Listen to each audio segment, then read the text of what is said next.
I'm Stewart. I live in the West Midlands. I've been collecting sneakers on and off for over 35 years. So the passion started way back when I was 14 years old. Probably the emergence of marketing at the time, Nike going full on. My sporting background, I loved playing football, I loved running.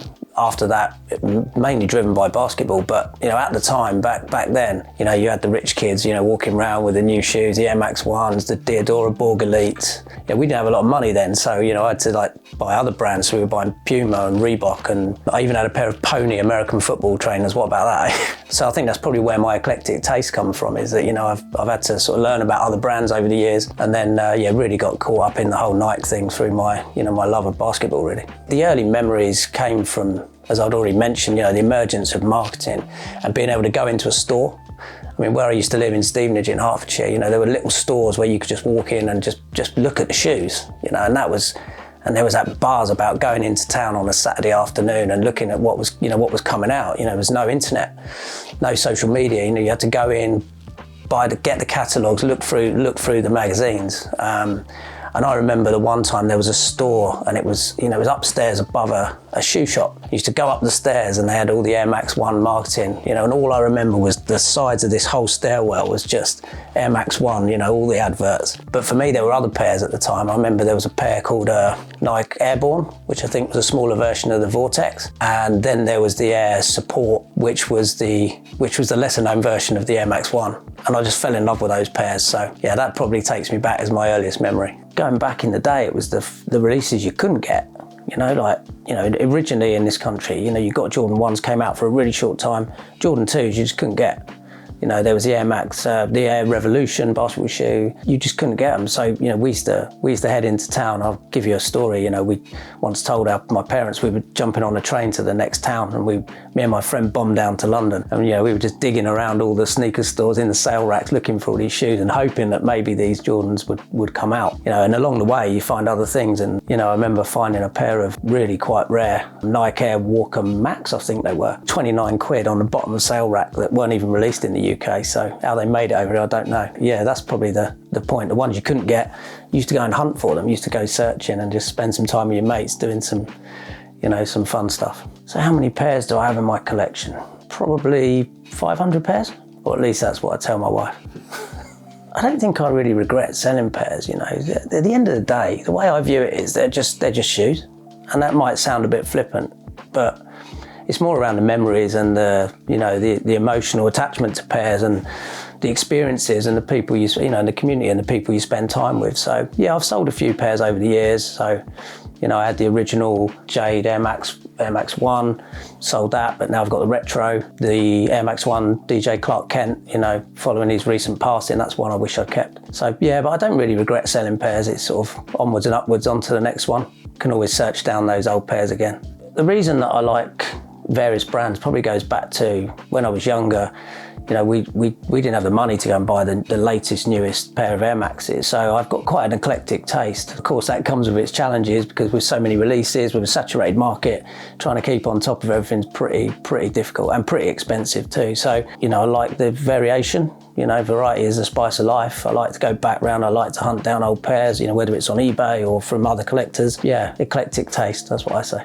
My favourite brand's probably Nike, just with the history, and the legacy and the nostalgia that's attached to Nike for me, whether that's through the running shoes or through the basketball shoes. But probably my favourite brand is Diodora, the stuff that's made in Italy. Some of the pairs that have been released over the years, just incredible quality, handmade in Italy.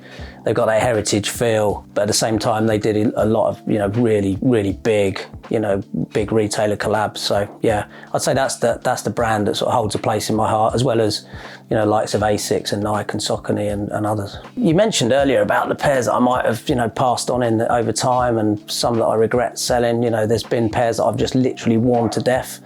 Weirdly, sat in the loft, I've got bits of pairs of shoes. I've got a tongue from my original Air Assault, where I've got soles from my original Air Jordan 5 that's literally just peeled away, and I've chucked the shoe, kept the sole. But most of the old original vintage ones are gone, but I've still got quite a lot of the original early reissues. For example, you'll see in my collection I've got 2 Air Max 95s. I think both were from the original first re-release. My pair was 2001. My wife's pair was 1999 with a huge single big bubble. She actually wore that pair under her wedding dress at our wedding. And then I've got a couple of the older sort of Jordan 3s, Jordan 2s, Air Max 96 2, quite a few old pairs that are probably on their last legs, to be honest with you. So the rarities in my collection, that's an interesting one. I mean, I've got a pair which I think was around 2004, which is a Stash Air Force One. And I think they did 3 versions. And I've got the London edition in the flight case, unlaced, unworn, dead stock, still in the box. The next one is one of my favourite pairs in my entire collection. This is called The Cure. So this is a Diodora. This was a collaboration with AFU and Beams, and I think these are limited to around 50 pairs. So this is one of 50. Incredible shoe. And then the final one, really interesting one, when I moved to the Midlands in the early 2000s, I managed to snag this pair in the size store in Birmingham. So it doesn't look much, just looks like a plain white pair of Adicolors. These came in a wooden box, acrylic paints, palette, laces, the lot. So I don't know how many of these they were limited to, but I think maybe 500 pairs. But yeah, this is, as you can see, dead stock, unworn, still in the original box, paints unopened. So yeah, quite an unusual pair. So what I like about collaborations is the originality, the creativity of the pairs. You know, I love that brands have in the past historically supported stores. You know, independent retailers and stores. I think that's a big deal, and I think we're going to see that diminish now over time. But in reality, I think it's the scarcity, you know, the quality, some of those little extras you get, you know, some of the materials that are used, you know, there's far more attention to detail. And that probably plays to my creative side, which is, you know, I like something that's a little bit different, something that's, you know, that you can't readily just pick up off the shelf. So the top 3 collaborations in my collection, that's a tough one. If you'd have asked me 50, I might have been able to help you with that one. Probably my, my favourite pair of all is the Diodora Castellas, which was a collaboration with Limited Edition store in Barcelona. For me, it's the best pair of trainers in my entire collection. It's just outstanding in terms of the quality. It just hits, it's just got that something about it. Otherwise, the Asics Gel Light 3 Pata exclusive. The thing with the pair that I've got is it's actually the friends and family version, so didn't even come with a box, came with a rucksack. I think it might be limited to as few as 24 pairs, something like that. So in my size, I think there might only be maybe a couple of pairs of those in existence. So had to pay a premium price for that one, but you know, sometimes you've got to jump on the opportunity when it comes along. I think the other one really for me is probably the Air Max 1 Amsterdam, you know, with Para. I mean, that's such an iconic pair. You know, it's not necessarily my favourite colourway, but it means so much to me in terms of that turning point in the history of the sneaker game, really. And you know, that pair, the interesting story about that one, you know, I think that retailed for about $110 back in the day. I picked that pair up on eBay for 150 quid. I mean, you know, that's just crazy to people hearing that now, well, first of all, you wouldn't get one. You'd have to go in for a raffle. You wouldn't get a chance. You'd have to pay resale. You definitely wouldn't find a pair for that sort of money, you know. Yeah, I think that pair's probably selling for, I'm guessing, anywhere between sort of £1,500 and £2,000 now, so. Yeah, so the other thing with collaborations that I like is often the packaging, you know, and it sounds like I'm a marketing person's dream, but you know, just different to the standard manufacturer's box. You know, you might get a special box, you'll get additional laces, all sorts of stuff, and I think that just sets it apart. Definitely the materials. You know, I'm quite big into the shape of a sneaker, especially on the running shoes. These days, you know, you see the banana shape on the shoe. It's just, you know, poor quality, mass produced.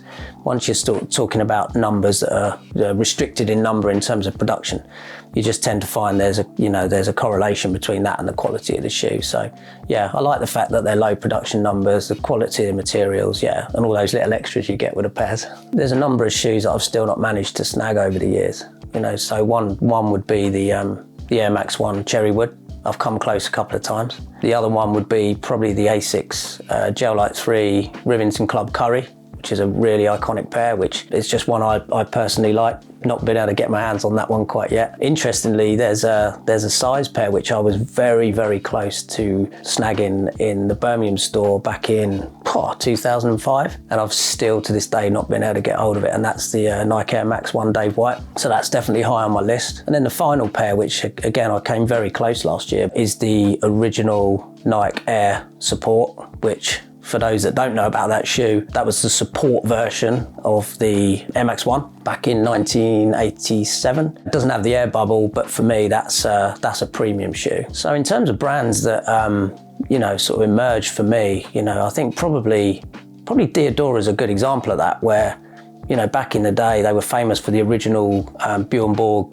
Diadora Elite back in the late 80s, and then they kind of disappeared and went. And then, as I say, you know, over time they came back with that sort of heritage feel, working with a lot of the retailers on some really good collaborations. So, yeah, that's been a number of years now. But I think the other one for me at the moment, I would say that Saucony's really doing some good things at the moment, and they have done for many, many years. But still, reasonably priced shoes, good quality, under the radar a bit, less hype, which I like. So my enthusiasm for sneakers it's not really taken me anywhere in particular, but everywhere I go, it's kind of an undercurrent. You know, I remember going to Thailand and going on a mission, just literally going around Bangkok, trying to find all the sneaker stores. You know, whether we're in Barcelona, we're doing the same. Every time we go anywhere, you know, Paris is a good example. I remember there's a pair of Lecoq Sportif Opium store in Paris. I just had to go to the store because I had the shoe, loved the shoe, heard about it, went and found the store. So yeah, I've never been anywhere in particular just to go to anything related to sneakers, but